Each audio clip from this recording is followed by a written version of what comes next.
Un programa de análisis jurídico y político sobre temas de interés nacional. ¡No negociable! Con Paola Martínez, Jorge de Lama e Isabel Soto. Aquí te brindamos información sin filtros ni compromisos, porque en No Negociable la verdad no está a la venta. Sabemos lo que te preocupa y lo analizamos desde un enfoque legal y también cristocéntrico. Sintonízanos todos los lunes y viernes a partir de las 5:30 de la tarde. Solo por Betel. ¡Te acompaña!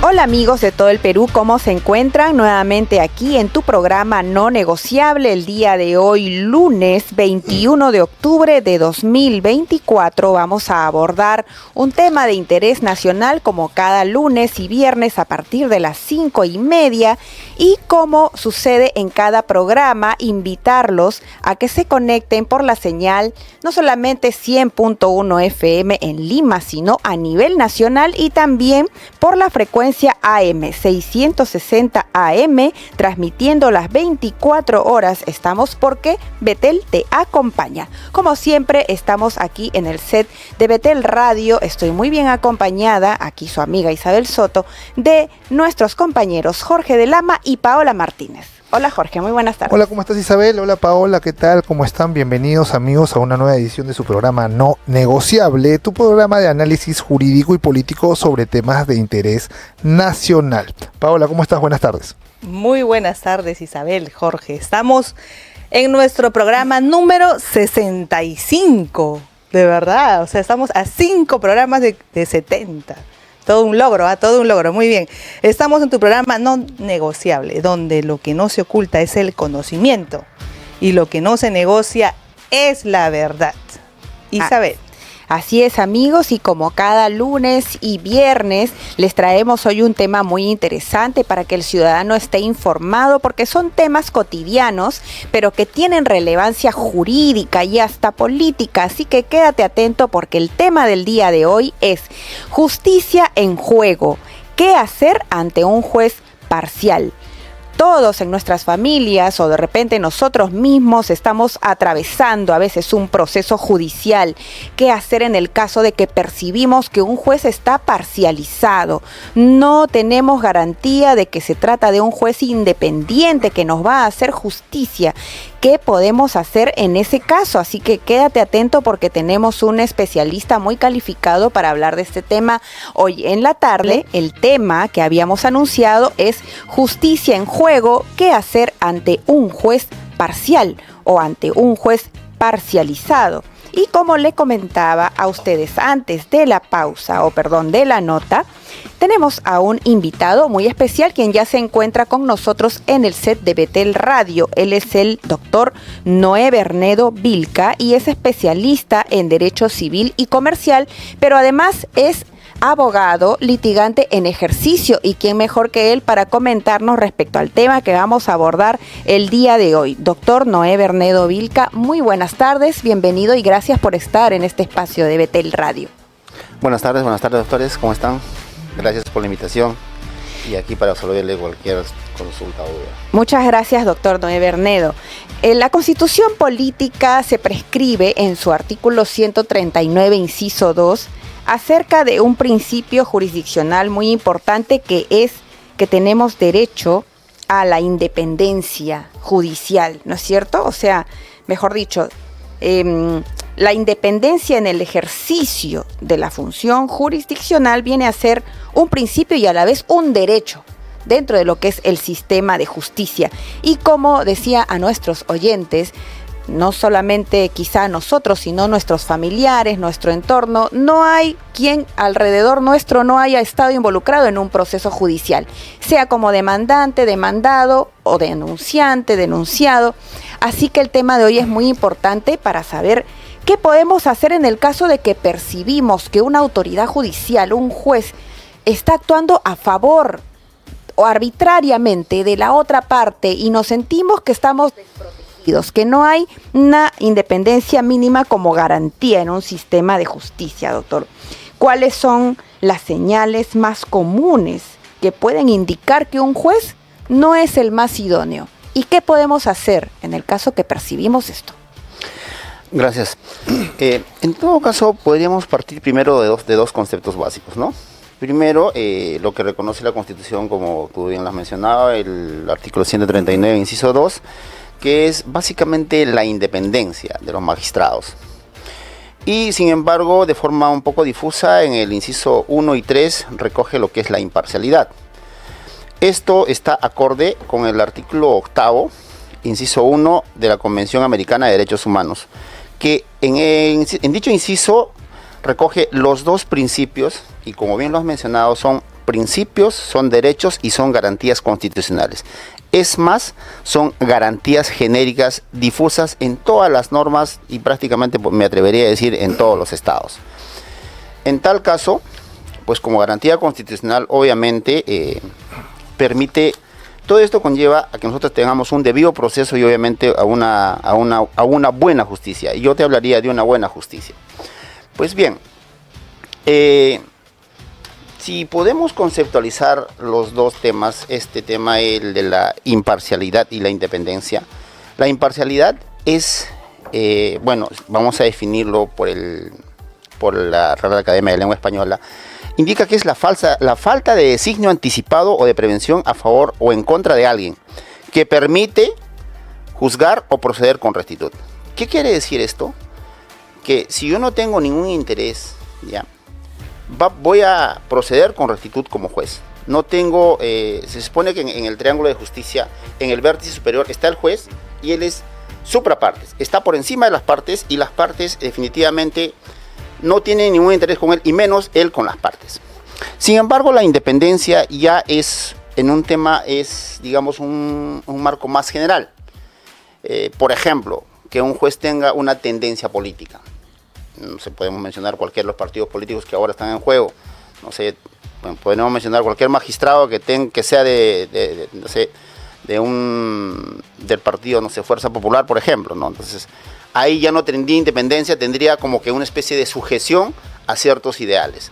Entonces, ahora, no solamente por un tema de tienda política, sino también por un tema de sistema.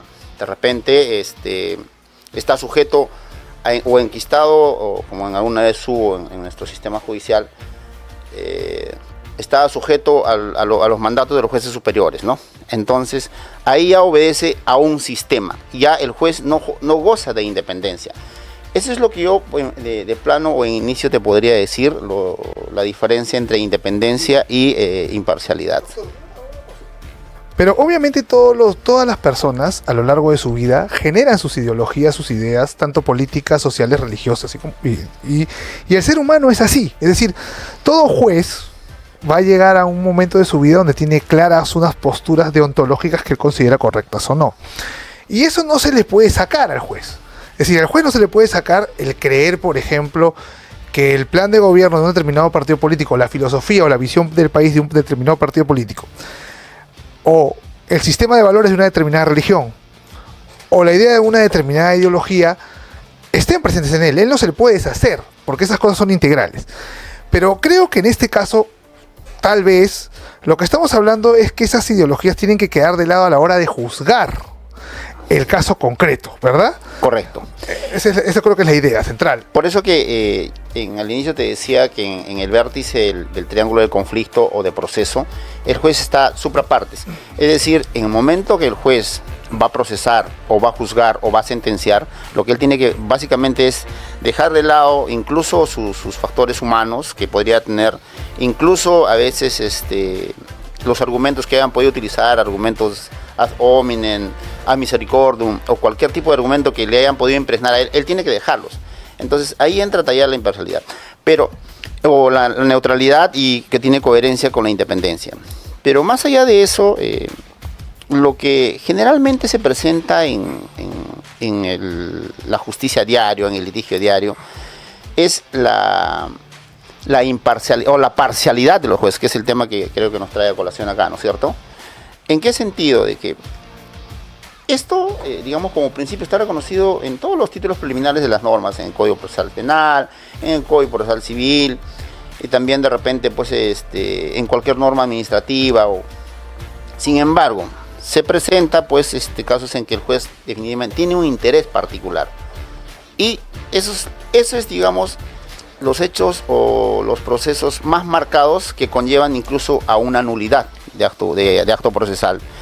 Un caso típico, por ejemplo, es la casación 726 de 2018 de Huancavelica, donde un juez dicta mandato de prisión preventiva. ¿Ya? ¿Por qué? Porque él era, digamos, pareja sentimental del abogado de la parte agraviada. Entonces hay un interés muy, muy particular ahí marcado. Entonces, claro, marcado. Se advierte eso, y obviamente la contraparte lo que tiene que hacer es iniciar los procedimientos, definitivamente como recusación o inhibición, ¿no? Doctor, mire, vamos a hablar así como se dice para aterrizar esto, porque nos han comentado, ustedes son abogados, hablan en términos jurídicos, no entiendo. Vamos a aterrizar en un caso práctico para nuestros amigos oyentes. Okay. Hay una ley de tenencia que hace poco está ya vigente. Uh-huh. Hay una corte de Lima, que no voy a decir el nombre, cuya una de sus asesoras claramente nos comentó que los magistrados, por no decir magistradas, porque en esta corte la mayoría de magistrados en los juzgados de familia son puras mujeres, se acercaron al presidente de la corte y le dijeron: no vamos a aplicar la ley de tenencia compartida. Y esa es la posición. Y está corroborado por los abogados litigantes que han venido a quejarse, porque las juezas han dicho claramente que no van a aplicar, y les han dicho a ellos verbalmente, y le han dicho al presidente de la corte. Entonces, en ese caso, ¿qué estaríamos hablando? O sea, y lo triste es que la mayoría de estas juezas son, y lo tengo que decir porque es algo real, son mujeres solteras que son madres por fertilización in vitro, con un espermatozoide de catálogo, que han ido a una clínica de fertilidad y tienen esta cosmovisión feminista. Y solamente ellas lo que han hecho es administrar de justicia en base al tema ideológico de género, y están restringiendo el derecho a varios pares de familia. O sea, es abiertamente su desacato, su imparcialidad, al decir inclusivemente su parcialidad, al decir que van a inaplicar una ley. Ese es un claro ejemplo, pues, de parcialidad, de una vulneración muy flagrante de la garantía constitucional de la imparcialidad. Ahora bien, hablando de ese tema en particular, yo considero que esto ya va más allá. ¿Ya? Va más allá, que de repente cuando se selecciona o se nombra a los jueces, yo creo que debería haber exámenes más rigurosos, digamos, que sobre todo se catalogue a la persona en sí, ¿ya? Con tales, digamos, con una buena catadura moral y de valores, ¿no? Porque si vas a,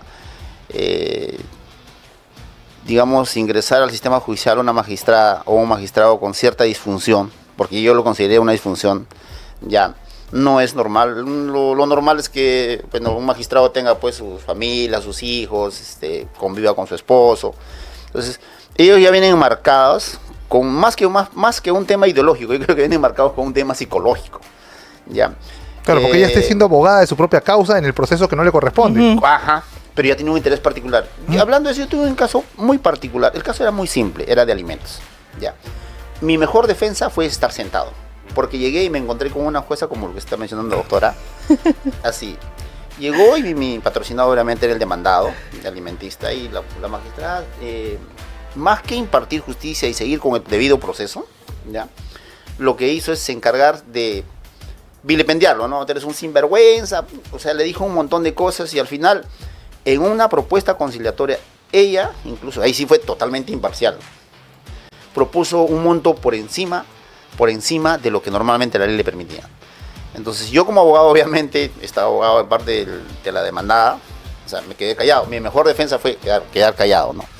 Pero yo decía, ahí también el papel que desempeñamos los abogados tiene que ser muy importante. El abogado del demandado no dijo nada. Él en ese momento pudo haberle planteado incluso una recusación oral, porque había una manifiesta parcialidad a favor. ¿Por qué? Y después, ya en una búsqueda de su hoja de vida, la jueza reunía tal condición que está usted diciendo, doctora, que era una mamá abandonada, que su ex esposo o su ex pareja había sido un policía. O sea, tenía un tema psicológico muy, muy marcado, ¿no? que le impedía cumplir las funciones que debería cumplir. Porque estamos hablando de un tema no solamente de ciertas ideologías, porque también no solamente se trata del feminismo. Si hubiera, si hubiera nuestro lado, ¿no? Si nuestro lado también fuéramos jueces, nosotros tenemos que apartarnos de eso porque tenemos una función que cumplir. Y esa función que cumplir se ve intervenida a veces, como usted bien lo ha dicho, doctor, por los procesos mentales, psicológicos, emocionales que atravesamos en la vida. Entonces también hay que entender que esto que usted propone respecto a hacer evaluaciones permanentes es importante porque la gente no es robot. Los jueces no son robots, no son autómatas, no son inteligencia artificial. Más aún cuando ya inclusive se ha cambiado el paradigma de que son la boca de la ley. Porque antes deberían cumplir la ley a rajatabla. Ahora que se les ha dado todavía la amplitud o la facultad de poder interpretar la Constitución y no solamente ser un mero instrumento de la boca de la ley, como dice, una herramienta, un vehículo de cumplimiento estricto de la ley, con mayor razón entra a tallar el tema personal. ¿Sí o no? Exacto, sí, exacto. Claro. Lo que pasa es de que, o sea, no solamente, digamos, vamos a ver por un tema de ideología, por un tema de interés personal, por un tema psicológico, sino también a veces en el mismo proceso se da voy a explicarle un caso cuando yo recién me iniciaba como abogado. Había pasado demasiado tiempo y este juez no impartía, pues, o mejor dicho, no dictaba la sentencia. Entonces yo, con pleno derecho, voy y le reclamo. Y pasó un mes más o 2 meses más, con pleno derecho, lo quejo. Al día siguiente me sacó mi sentencia, obviamente, en contra mía, ¿no? Entonces, como usted mencionó hace rato, doctor, el juez tiene que ser netamente objetivo. Digamos, sacarse o desvestirse de todos, digamos, la cólera que le haya podido generar el otra litigante, persona, ¿no? O litigante. ¿ya? Como decía Couture, tú tienes que dejar a un costado todo para poder realmente ver con claridad y objetividad. Pero definitivamente este juez, pues, imagino que nunca haya podido ejercer o administrar justicia como debe ser, ¿no? Porque por una queja que le haya hecho, y la queja ni siquiera era, pues, digamos, porque yo soy un quejoso en vano, ¿no? Sino porque había pasado casi como 8 meses y no me emitía sentencia, y era un juzgado de paz letrado de Surco, ¿no? Claro, doctor, y ahí para complementar, nada más lo que comentaba Jorge, y claro, también si nos ponemos al otro lado del juez, ¿no? Digamos en un juzgado de familia o laboral o constitucional, donde tienen 5.000 expedientes, 6.000 expedientes, y tiene solamente 7 personal a su cargo, y se le pone una queja, digamos, ahora en las autoridades nacionales de control, y entonces él dirá, ¿no? Es un tema de control de emoción, de decir, oye, está que me llama para quejarse por la demora, por la dilación en el trámite de su sentencia, qué sé yo. Ah, bueno, entonces en contra llega a sala, y la sala, ¿qué es lo que hace? Cuando se da cuenta que es abiertamente, oye, ¿qué ha pasado acá? Si acá están todas las pruebas, acá está. La sala lo que hace es le recomienda y le exhorta al juez de primera instancia, ¿no? Pero se queda en una exhortación, más no un tema de que realmente haya un control por la autoridad nacional y que diga, oye, ¿qué está pasando acá? Estamos viendo un caso, ¿no?, de un juez que pese a las lamentablemente situación que está viviendo, de la carga, el estrés, los litigantes que van en su horario a visitarlo y todo lo demás, pero tenemos que llegar, pues, a un punto donde hay un control por parte de la misma corte o poder judicial, donde pueda verificar cuántas veces está haciendo esto el juez, ¿no? Imagínese, o sea, ¿cuántos casos se han presentado así? Para hacer una estadística, por ejemplo, en los juzgados comerciales, es un sistema variopinto de todos los jueces. Yo he podido litigar casi en los 17 o 18 juzgados comerciales que existen. Cada juez tiene una particularidad, ¿no? La primera, por ejemplo, la doctora, sí lo puedo mencionar, despachaba todo el día. O sea, no de 8 a 9. Ya, si bien es cierto que la norma le decía, pues, de 8 y 15 a 9 y 15, pero ella abría su puerta y le veía, ¿usted está de mi juzgado? Sí, pase. Y te atendía. Qué bueno. Sin embargo, hay otra, no voy a mencionar el nombre, definitivamente ella te decía, no pasabas. Primero tenías que pasar por la administración, si es que iban, avisaban, todo un protocolo para hablar con ella. Entonces, todos los jueces definitivamente no tienen la misma capacidad.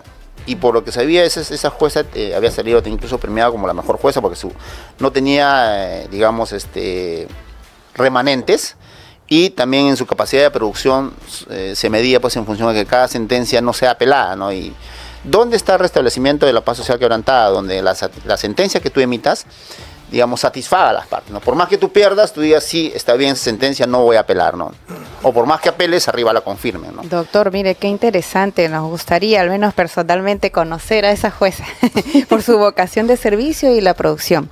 Doctor, también quería comentarle, no solamente está el tema de la represalia, que quizá puedan tomar algunos jueces, digamos, hay alguna persona inescrupulosa que, como bien dijo mi compañera, como me está quejando esta persona, entonces yo resuelvo en contra, ¿no? Pero aparte de eso me preocupa lo que mencionó Jorge, porque los seres humanos somos entes biopsicosociales. ¿Cómo poder separar esos valores que tenemos a la hora de juzgar? Porque la persona que entra con unos valores a ser juez no deja de lado sus valores para poder dictar una sentencia, o sea, aquellos conceptos en los que cree. Y le voy a decir un caso muy concreto, porque sucedió en el Perú. Un juicio, una demanda que se hizo contra RENIEC de una pareja que quería que se reconozca su matrimonio entre personas del mismo sexo, el caso Ugarteche.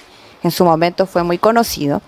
Ellos solicitaban esto a la RENIEC y en primera instancia le declararon fundada. Cuando fuimos a revisar con amigos, compañeros de la Red de Abogados por la Familia, RENAFAM, nos dimos cuenta de que estaban citando instrumentos que no son tratados internacionales, por ejemplo, los principios de Yogyakarta, dentro de lo que viene a ser la resolución que declara fundada.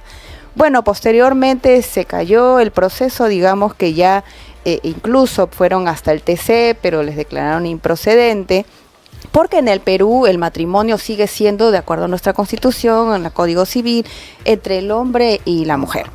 Pero el comentario o el punto a donde quiero llegar, doctor, es que el juez tiene unos principios, unos valores, y cuando tiene que resolver, administrar justicia, puede ser que esté parcializado en favor de una determinada agenda, porque incluso en el Poder Judicial hay magistrados adscritos a lo que es la ONG JUSDEN, que es una ONG que impulsa una agenda progresista o una cosmovisión progresista dentro del sistema de justicia.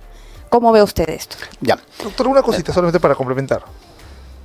Pero ahí la Constitución dice que en el derecho al debido proceso la sentencia se da en derecho, no se da en principios de Yogyakarta. Así es decir, es. Uno tiene derecho a recibir una sentencia fundada en derecho. Correcto. Y lo que no es derecho no debería ser. El problema, y para complemento aquí, es que ahora, desde hace un buen tiempo, ha aparecido un neoconstitucionalismo que hace que se generen principios o que se encuentren principios que no están escritos y por tanto no son derecho. Y por ende tú recurres a ellos cuando la verdad del asunto no están escritos en ningún lado. Y eso lo he visto en sentencias de muchos tipos, ¿no? En el caso de Yogyakarta, por ejemplo, se dijo, en este caso de este matrimonio, se dijo, leí la sentencia, que el Código Civil está muy viejo. Así, sin asco. Entonces un juez puede decir, según mi criterio y según mis principios del derecho evolutivo, o que el principio evolutivo de los derechos humanos, que no está escrito, ¿el Código Civil está viejo? No, definitivamente ahí quería llegar para aterrizar ese tema. ¿Qué pasa si, digamos, ya tú adviertes ese tipo de conductas, ¿no? O sea, para reiniciar. El juez, antes de emitir una sentencia o antes de emitir cualquier tipo de resolución, tiene que deshacerse y solamente poner por encima el principio de la imparcialidad, primero. Si ya el juez está mostrando ese tipo de conductas, porque realmente son conductas, empezaríamos con la inhibición, que él lo debería hacer, ¿no? Y ¿sabes qué? Yo soy proclive a la opción sexual alternativa, ¿ya? Entonces yo me inhibo. Ese juez sí sería un juez imparcial, porque él sabe que él tiene, digamos, esa tienda de opción sexual, ¿ya? Él debería inhibirse. Pero si él no lo hace, ahí están las partes, ¿no? También los abogados tenemos que contribuir a eso. El abogado de RENIEC en este caso debería empezar con una recusación. Ya. Ahora, si no va ya la recusación, porque a veces también es todo un sistema, porque el juez se inhibe, él dice, yo no estoy catalogado para conocer esto por esta razón, porque tengo interés sobre este proceso, y el de arriba, que es de la misma línea, le dice no, yo te ordeno que sí, porque eso va a sala. Claro.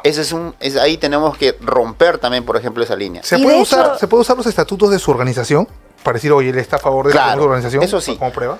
Y de hecho, para cerrar cerrar este tema, Sí. ya, como decía el doctor de Lama, o sea, la sentencia tiene que estar fundada en derecho.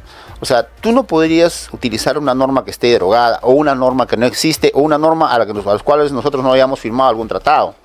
Entonces, ahí estamos ya frente a un prevaricato. Ese juez, por ejemplo, se pudo haber ganado una denuncia por prevaricato. O utilizar hechos falsos, utilizar una norma que no está vigente.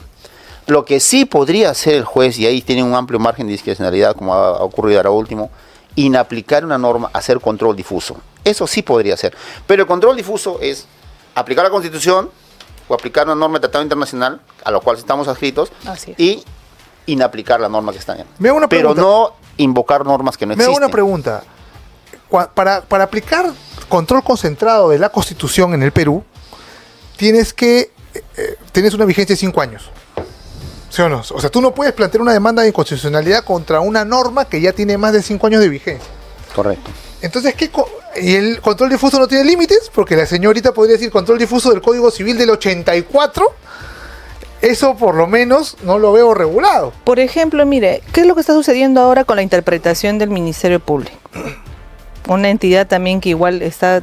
Y no tiene facultades jurisdiccionales, por tanto no puede hacer control difuso. jurisdiccionales, entonces, ¿dónde estamos, señores? Ya la Claro, tierra de... lo que pasa es que el control difuso también está establecido a nivel administrativo, ¿no? No, Está pero lo invocando. quitó el Tribunal Constitucional.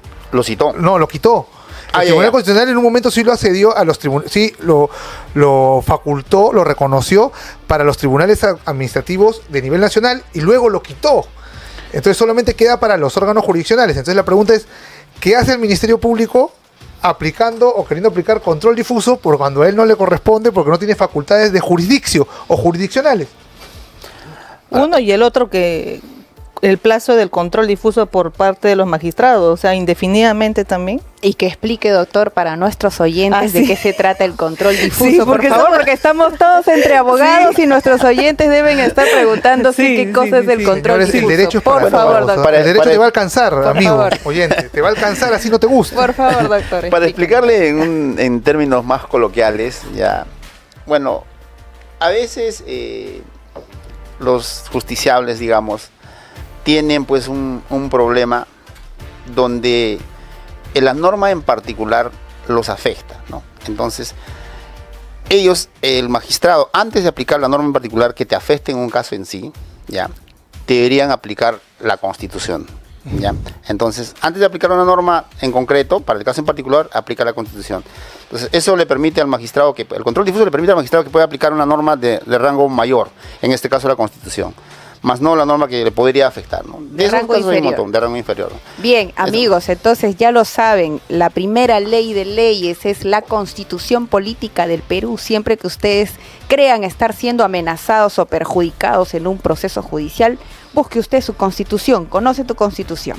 Es compleja. Y también queremos decir, doctor, preguntarle, porque usted nos hablaba de los mecanismos que hay para, digamos, que un juez se inhiba porque tenga algún interés en el proceso y no deje de ser un juez imparcial, al cual todos tenemos derecho. Tenemos derecho a tener un juez imparcial. Sucedió el caso, por ejemplo, de una juez que se abstuvo de ejecutar una sentencia por decoro, ya que estábamos tratando temas también de índole ideológico, digamos. Se abstuvo y, bueno, se le cedió el caso a otra persona. Pero, digamos, en este caso, el ciudadano que se ve afectado por la supuesta parcialidad de un juez, ¿cuáles son estos mecanismos? Creo que uno que le escuché es la recusación, en qué consiste y cuáles son los otros mecanismos, doctor. Ya. Bien, cuando existe este tipo de interés que pueda tener el magistrado, está establecido en la norma. Las causales están establecidas en el caso del Código Procesal Penal, están en el artículo 53. Ahí dice todas las causales, de las que yo podría mencionar es pues que tú tengas un interés marcado sobre el juez, sobre el proceso, que tú hayas tenido un problema manifiesto o que el magistrado haya conocido antes ese proceso, ¿ya? Y así. Ahora, si el juez, por ejemplo, para hacer un caso en el que hemos mencionado, ¿no? a quien le están procesando, por ejemplo, en mi despacho, yo siendo juez, están procesando a un pariente mío hasta 4 grados de sanguinidad, que podría ser de repente mi sobrino. Entonces yo por decoro, yo tengo que inhibirme. Si eso no ocurriera, ya pasamos al siguiente plano, que es el artículo 54, que habla de la recusación, que te dice que tú tienes que hacer tu proceso de recusación, que se plantea ante el mismo juez. Ya, eso sí, más bien, este proceso o este incidente tiene una característica: objetividad y de probanza. O sea, que tú tienes que probar, no solamente tienes que decirlo. Por ejemplo, en el caso de que hemos explicado en la casación 726, bueno, se ha tenido que juntar todos los medios probatorios necesarios, fotografías, de repente redes sociales, o algún documento que acredite fehacientemente que hay una relación sentimental entre el abogado y una de las partes, o el abogado y el juez. Entonces, este procedimiento de recusación es netamente probatorio y es netamente objetivo, no es subjetivo. No, yo le digo, a mí me parece, por ejemplo, que haya tenido un problema con el juez, ¿no? Que anteriormente yo lo haya quejado y haya terminado en una sanción de amonestación o en una sanción de suspensión o algo por el estilo. Entonces, en otro proceso yo voy a caer en manos de ese juez, obviamente ese juez, ya la lógica me va a determinar que ese juez va a sentenciar en contra mía. Entonces, claro, de inmediato yo tengo que plantear mi recusación, ¿no? Claro. Entonces sería la inhibición, la recusación. Los dos mecanismos. Yo quiero dejar una pregunta para después, porque me parece que va a haber un caso que vamos a hablar en cual no se pudo recusar porque no se puede recusar, y porque es el órgano máximo y es donde acaba la línea jurisdiccional en el Perú, que es el Tribunal Constitucional, pero lo dejamos para la pausa, para después de la pausa, ¿ok? Gracias, amigos, regresamos. Tu consultorio legal.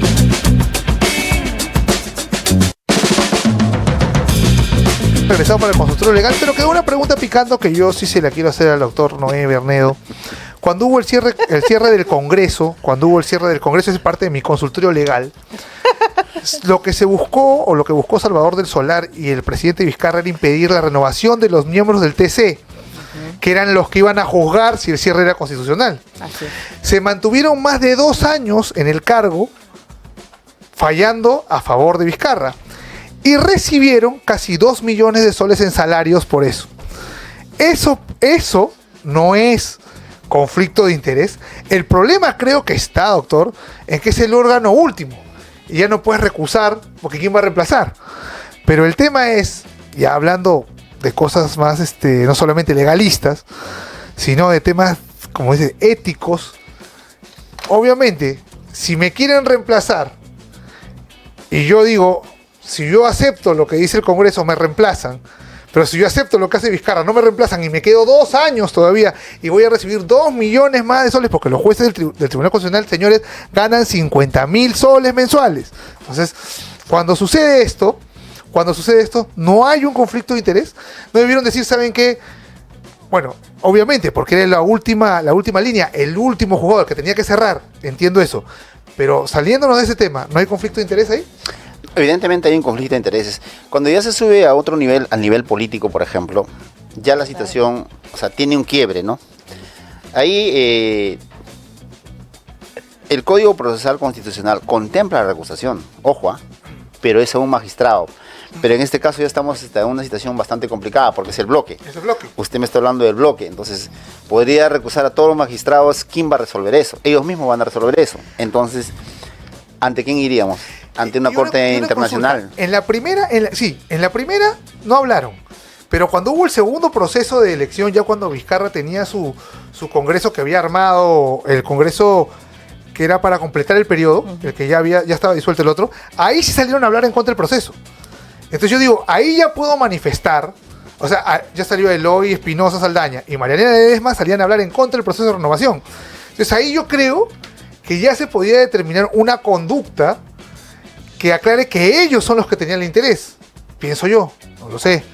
Porque ya va más allá de solamente ser el que le toca jugar, ¿no? En el primer caso podríamos decir, bueno, pues eran los que les tocaba jugar, ¿no? Se puede entender así, les tocaba dirimir. Pero después, cuando ya se dieron declaraciones en la prensa atacando el nuevo proceso, creo que el tema de interés ya quedaba claro, ¿no? Porque ¿para qué están atacando un proceso que no les compete? Pero ahí tenemos, no se olvide, doctor, que ahí tenemos la limitación, pues. O sea, después de la recusación que le podría hacer a uno de los magistrados que tienen un manifiesto interés, el bloque ya no podría recusarlo, porque ellos, si lo plantearía, sería una cuestión en vano, van a resolver. Ahí iría un tema de qué, de una demanda contra el juzgado, contra los perdidos, contra los miembros del Tribunal Constitucional. Ya lo trasladaríamos a otro campo ya, ¿no? Claro. Pues bien. Entiendo el punto. Pero interesante, es interesante porque para estudiarlo es interesante. Yo pensé que lo hacías la pregunta porque Vizcarra es mi paisano. No. Ha estado el día de hoy, por cierto, aquí en Betel Y Radio. ha estado sentado justamente en esa silla. Que Y Vizcarra, justo después hemos hablado de lavado de activos, o sea, estamos ahí en la línea. que el ingeniero Vizcarra está aquí. Estuvo aquí. Ah, mira. El día viernes estuvo. Perdón, sí, estuvo, el día fue viernes. entrevistado. Sí. Doctor, ahora hemos comenzado esta sección, tu consultorio legal. Queremos hacer unas consultas debido justamente a su experiencia. Y nos han escrito desde San Juan del Lurigancho.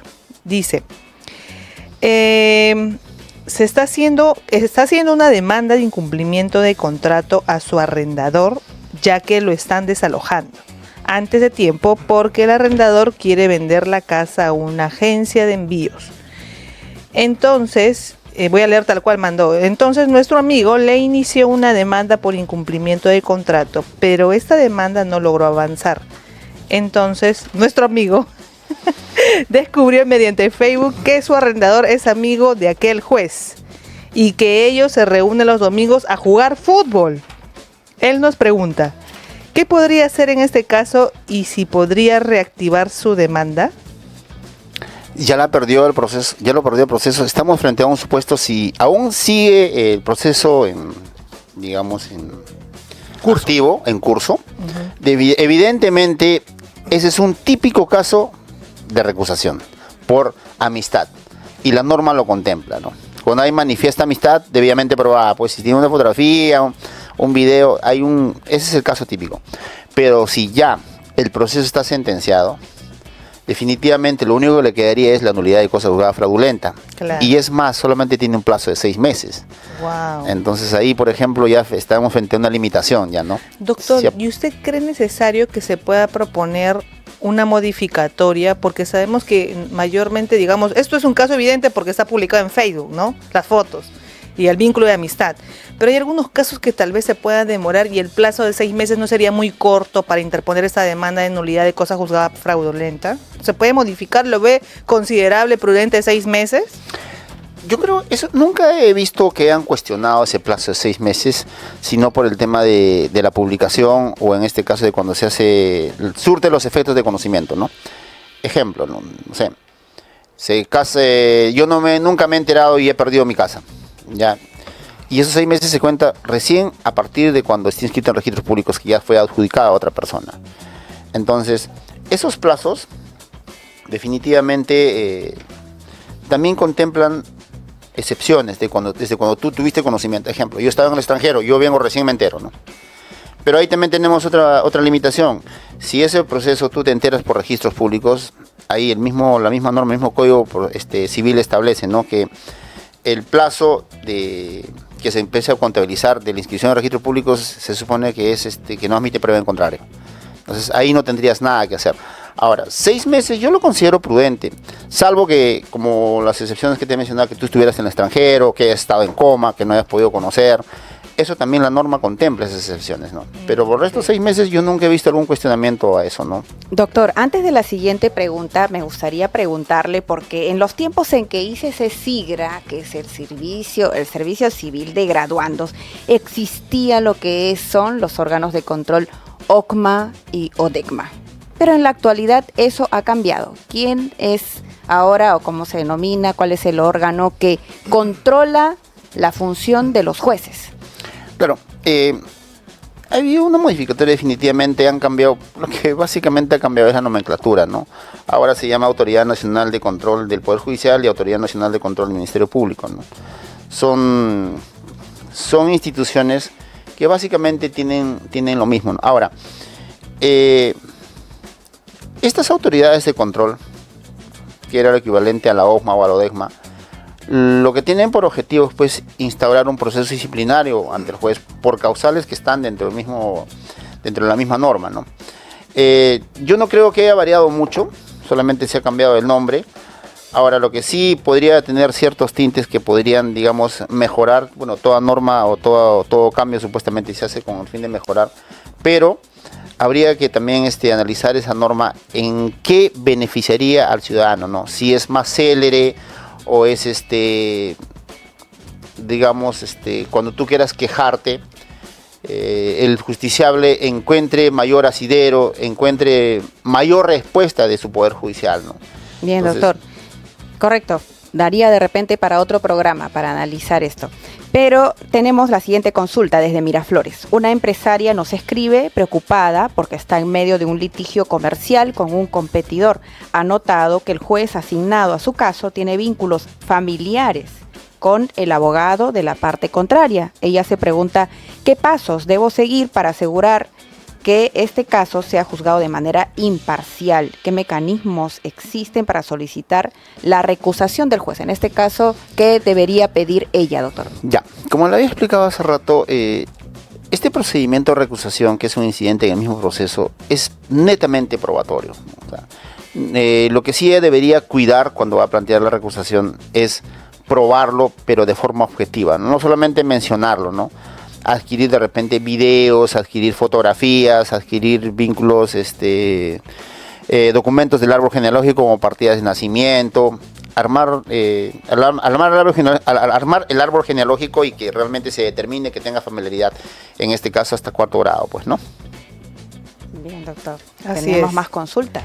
Desde Arequipa dice, un padre de familia nos cuenta que está en un proceso de custodia de sus hijos. Ha observado que el juez siempre falla a favor de su ex esposa, a pesar de las pruebas presentadas en su contra. Recientemente descubrió que el juez y su ex esposa son amigos de la infancia. Nos pregunta, ¿qué puede hacer para garantizar un juicio justo y cómo puede denunciar esta posible parcialidad?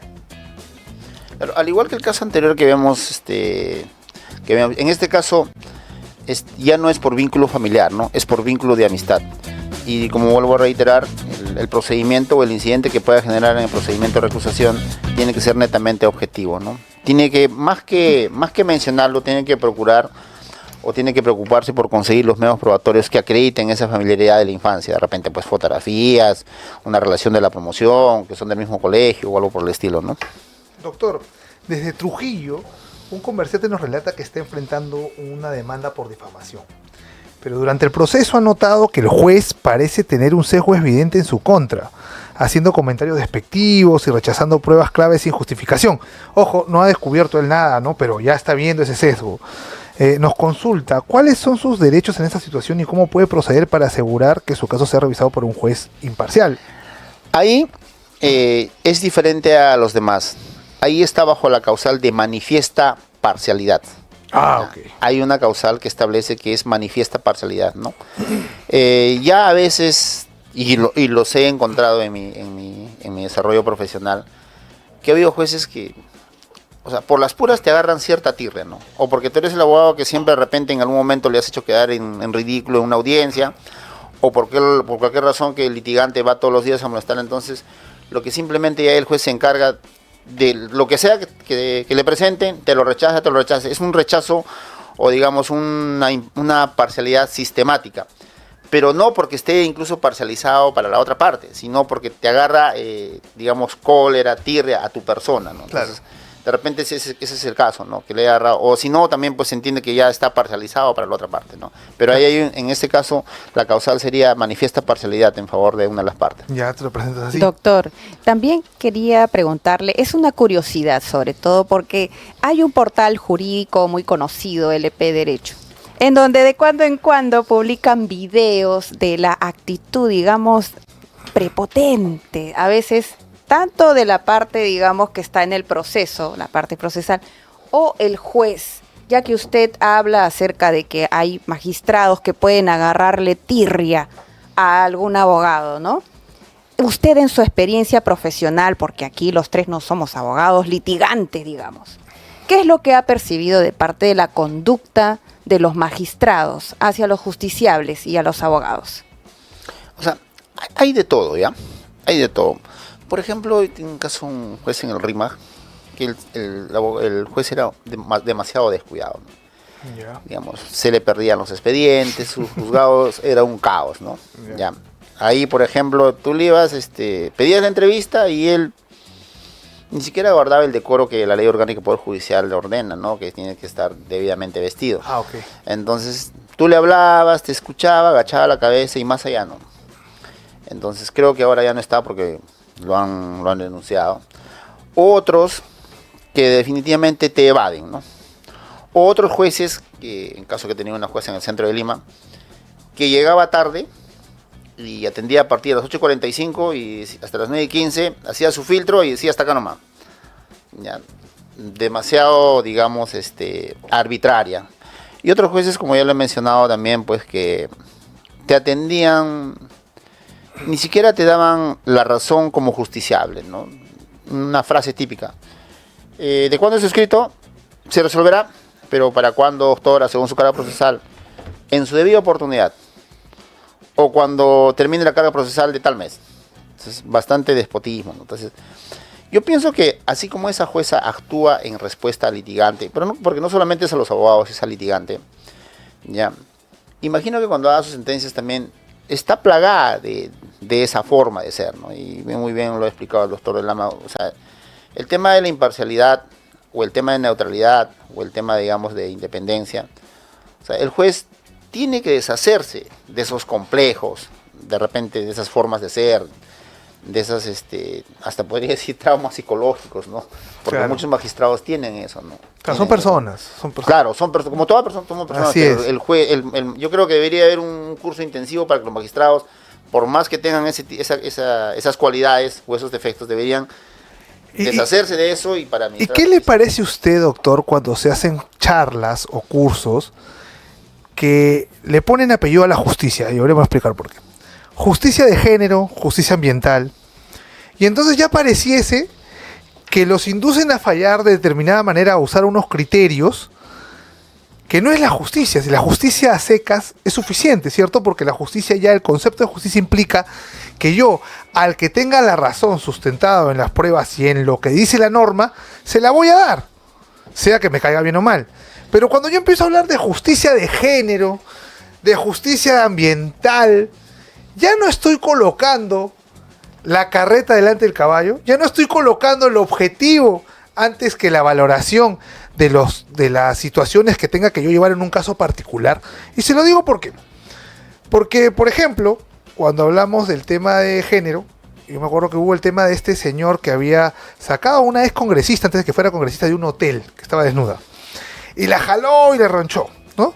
Y el asunto pasaba porque eso para mí ya era secuestro. Y con secuestro tenías unos 15 años, no me acuerdo cuánto era. Y sin embargo, la defensora pública lo que buscaba era feminicidio. Porque necia con el feminicidio, necia con el feminicidio. Y como no podía probar la intención de matar, porque había un testigo que había estado afuera de la puerta del cuarto escuchando que no tenían intención de matar, no lo pudo probar. Y sin embargo, ese caso le tuvieron que dar como 3 vueltas. Es el primer caso en el Perú en donde han sacado de un lado para otro a ver dónde la juzgan, ¿no?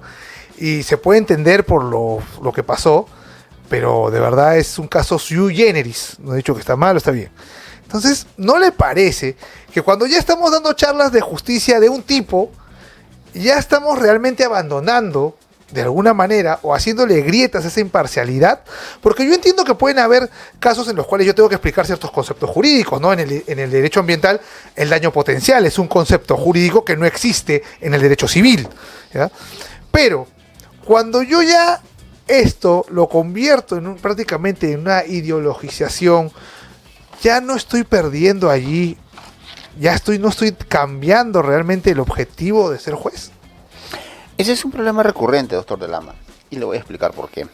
Eso ya no es la justicia objetiva, esa es la justicia mediática. Y no solamente ocurre con el tema de violencia de género o por cualquier otro tema de ideología, también ocurre por presión mediática. Hay casos que probablemente, como este caso que ha mencionado usted, a la luz de la vista, podría considerarse pues como muy grave, ¿no? Era secuestro.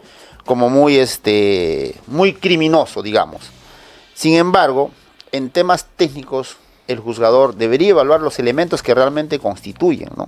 Para eso hay un O sea, tipo y penal. no dejarse presionar. Y yo he tenido varios, que por ejemplo, en alguna vez, antes que agarre la especialidad de civil y comercial, pasé por una fase de penal, de una prisión preventiva, que era un homicidio, pero evidentemente era un homicidio culposo. Sí, pues había un muerto, sí, su mamá tenía cáncer, pero, o sea, no reunía las condiciones para que, digamos, ese muchacho se vaya en prisión preventiva.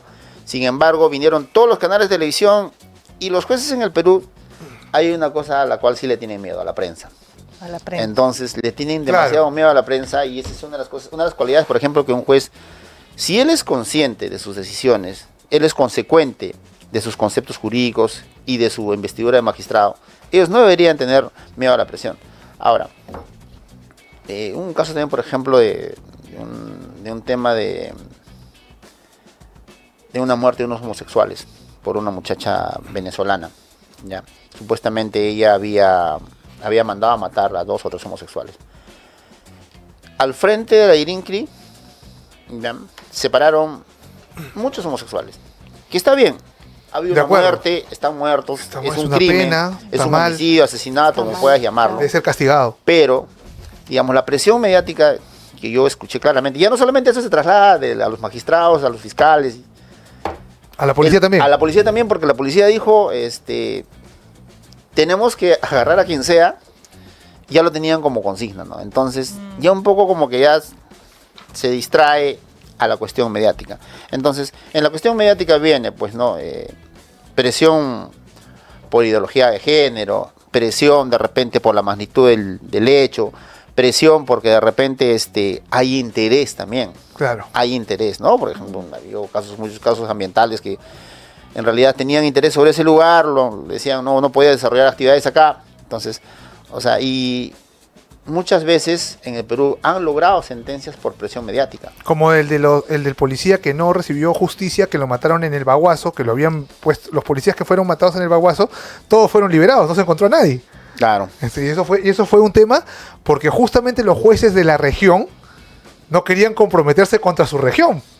Claro, Así es es. la presión mediática, pues, ¿no? Doctor Noé Bernedo, nos ha quedado corto el tiempo, pero ya lo saben, amigos, tienen figuras que los pueden utilizar: la inhibición, la recusación, la manifiesta parcialidad.